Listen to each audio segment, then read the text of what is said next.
Meron tayong bagong solar uli. Same ng model pero upgraded na yung battery. Dalawa na yung battery niya. Yung price medyo syempre mataas ng konting-konti lang. Yung barya lang ang tinaas. Ito yun.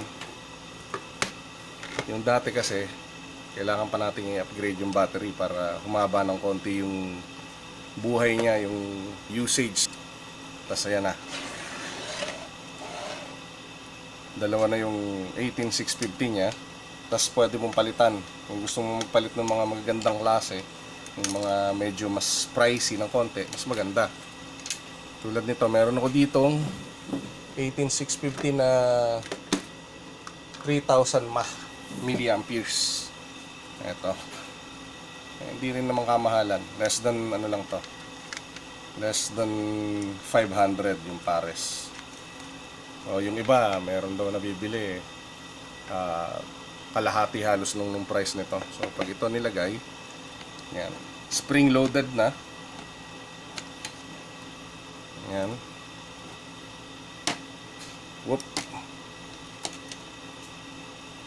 So yung specs nito at saka yung mas mataas, pero itong battery niya syempre medyo paduda-duda pa rin, pero sa tingin ko ito mas malaking bigat nito kaysa dito. Mabigat din pero mas mabigat to. Siguro 1.5 milliamperes to. Ito kasi 3,000. So mas maganda ko ito yung gagamitin natin. Pero siguro try muna natin to. Test muna natin tong ganitong battery. Kung hanggang kailan tatagal.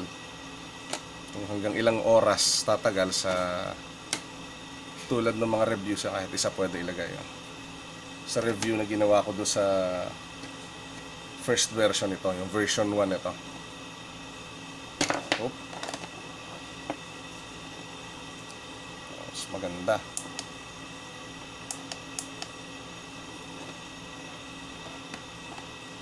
Ayan, so ngayon kaya napansin ko mula nung lumabas itong bagong version na to, biglang dumami yung sales do sa nagbebenta nito sa FB, yung mga buy one take one kuno na minsan may mga price na 1,500, 1,006, tapos buy one take one, meron pa nga buy one take two. Yun yung mga version na yon, kaya mura, iisa lang yung battery. So ito yung medyo sa tingin ko mas legit ito kaysa do sa una. Saka hindi siya tinipid ng battery. So yun, kaya yung iba sasabihin nila, ikukumpara nila, bakit dito sa ganito ganon mura, sa iyo mahal. Yung sa atin syempre, dito tayo sa itik sa specs, syempre para mas matagal yung usage. Sa lalo pagka syempre sa gabi, dahil unang-una, pag isa lang kasi yung battery, 2 oras lang bago siya maubos. Yun yung yung talagang yung continuous yung sinag, hindi nagdidim, full bright, dire-diretso. 2 hours talaga. Halos minsan wala pa nga Update ko nga lang ngayong November 6. Ang latest price nito less than 200. Bali, bahala na kayo mag-search sa online kung saan nyo gusto. Nagkalat na rin ito sa FB. Pero ingat lang kayo sa pag-order doon. Kasi kadalasan, mga talagang tinipid sa specs. Pati yung panel, ang liliit na. Ngayon, eto, bali kung hindi mo naman ito bubuksan, hindi mo malalaman kung dalawa nga yung battery, kaya no choice tayo. Kaya ako, sa store na lang talaga ako kumukuha. Tsambahan na makakuha ka ng dalawahan ng battery nito. Kadalasan makukuha mo, since mura, lalo na yung buy one take 3, isa lang talaga yung battery. No choice talaga tayo guys. Kaya talagang yun, hindi mo bubuksan, hindi mo malalaman. Yung mga seller, hindi naman yan kahit may store sila, hindi naman sila papayag na buksan mo yan, syempre. So, meron kasi talaga mura nito Meron mga nakikita daw nila na 260, 250. Same na same nito. Oo, parehas nga sila. Pero pag tingin mo dito sa panel dito, tinipid, halos ganun lang. Yan. Oo, talaga.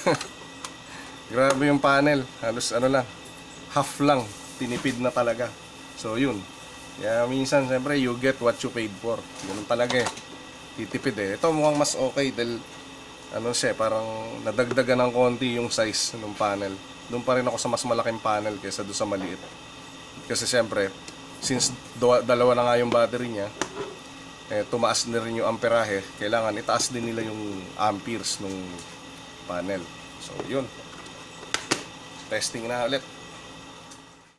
Ayan yung ating upgraded version. Bali, ano siya, ang pinalit ko na dito pang vape, yung 2500 mAh. Umaabot na siya ng ng umaga, may konting liwanag na, super bright pa rin siya. Talagang effective talaga yung mga magandang klaseng battery. Meron akong isa na tinest na yung stock niya, pero hanggang 5 hours pwede na rin. Umaabot pa rin naman siya ng umaga, pero medyo dim na siya sa umaga. Yun ang kagandahan pag dalawa yung battery. Pwede na natin talaga siyang i-upgrade. At saka madali nang i-upgrade, hindi na tayo maghihinang. Yun lang guys. And thanks for watching.